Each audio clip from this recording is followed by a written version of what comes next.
नमस्कार। आज हम धरती पाठ के हम शब्दार्थ पढ़ेंगे। देखिए, धरती पाठ का नाम धरती है और लेखक का नाम देखिए वासुदेव शरण अग्रवाल। अब आज हम धरती पाठ के शब्दार्थ पढ़ेंगे। देखिए, फर्स्ट वन देखिए, कुदाल। कुदाल का अर्थ है फावड़ा, जिससे मिट्टी खोदी जाती है। जो मिट्टी खोदने का एक उपकरण होता है उसे हम कहेंगे फावड़ा, जो लोहे का बना होता है और सामने से देखिए लोहे के सामने लकड़ी लगाई जाती है, उससे पकड़कर मिट्टी को खोदी जाती है और उसमें बीज लगाने के लिए और खेतों के काम करने के लिए फावड़े का इस्तेमाल किया जाता है। तो इसे हम कहेंगे कुदाल या फावड़ा, मिट्टी खोदने का उपकरण जिससे मिट्टी खोदी जाती है। दूसरा देखिए वर्ड हंसिया। हंसिया देखिए लोहे का एक धारदार उपकरण। देखिए हंसिया उसे हम कहेंगे, देखिए इस तरह होता है हंसिया, आप लोग देख सकते हैं इस तरह होता है। इसे अनाज की कटाई की जाती है, फसल की कटाई की जाती है, इसे हम कहेंगे हंसिया। जो कि फसल पकने के बाद देखिए इसे ऐसे पकड़ते हैं और नीचे से इसे काटा जाता है, जो कि बहुत ही तेज होता है, धार वाला होता है ये। तो इसे हम कहेंगे हंसिया, लोहे का एक धारदार उपकरण।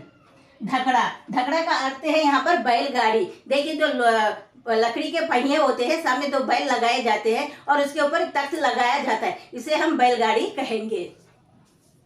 पेरने। पेरने का अर्थ है दबाव या प्रेशर, यानी कि देखिए जब फसलों को कटाई हो जाती है तो उन्हें एक जगह जमा किया जाता है और उसे बांधा जाता है, तो यहाँ पर पेरने शब्द का प्रयोग होता है, यानी कि दबाव बनाकर उन्हें फसल को बांधा जाता है। देखिए लिपे पुते। लिपे पुते का अर्थ है लगाना या गोबर से लिपे गए घर या आंगन। देखिए लिपे पुते, देखिए गांव के घर लिपे पोते होते हैं, साफ सुथरे होते हैं, लिपे पोते होते हैं, यानी कि लिपे पोते का अर्थ है यहाँ पर देखिए आंगन में, देखिए वहां पर गोबर में पानी मिलाकर यहाँ आंगन में जमीन के ऊपर उसे मिलाया जाता है, लगाया जाता है और आंगन को स्वच्छ किया जाता है, जिसके कारण आंगन बहुत ही खूबसूरत दिखाई देता है। इसका अर्थ है लिपना पोतना, यानी कि उसे लगाना, चारों तरफ लगाना। और देखिए पुताई, लगाना या पेंट करना। पुताई करने का भी अर्थ वही है, लीपना पोतना या पुताई करना। यानी कि देखिए गांव में जो चूल्हे होते हैं, मिट्टी के चूल्हे होते हैं, तो उन पर रोज खाना बनाने से पहले गांव की औरतें क्या करती है, वे अपने चूल्हों पर लाल मिट्टी लगाती है। लाल मिट्टी को पानी में भिगाकर उसे मिट्टी को पहले अच्छे से लगाती है ताकि चूल्हा सही रहे और वो काला ना पड़े, तो इसलिए फिर वो अच्छे से लाल मिट्टी लगाती है, उसके बाद उस पर खाना बनाती है। तो यहाँ पर इसका अर्थ है पुताई करना, यानी कि लगाना, लाल मिट्टी लगाना। मांडनी। मांडनी का अर्थ है मांडना।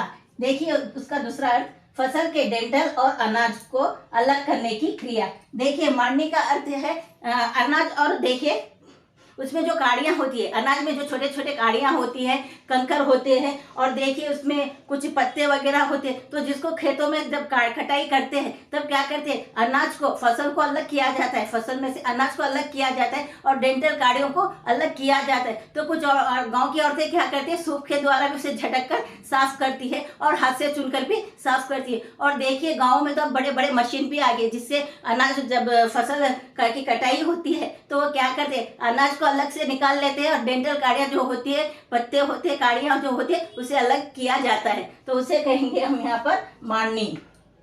पकड़ना, फड़कना, फड़कना। फड़कने का अर्थ है इधर उधर हिलना। देखिए हम कहते हैं कभी कभी मेरी आंख फड़क रही है, या कि मेरी आंख ऐसे ऐसे फड़क रही है, या तो कुछ इधर उधर हिलना डुलना, उसे हम कहेंगे फड़कना। टोटा। टोटा का अर्थ है घाटा या नुकसान। देखिए गांव के शब्दों में, गांव में रहने वाले लोग घाटा या नुकसान को टोटा कहते हैं। इसका अर्थ है घाटा या नुकसान।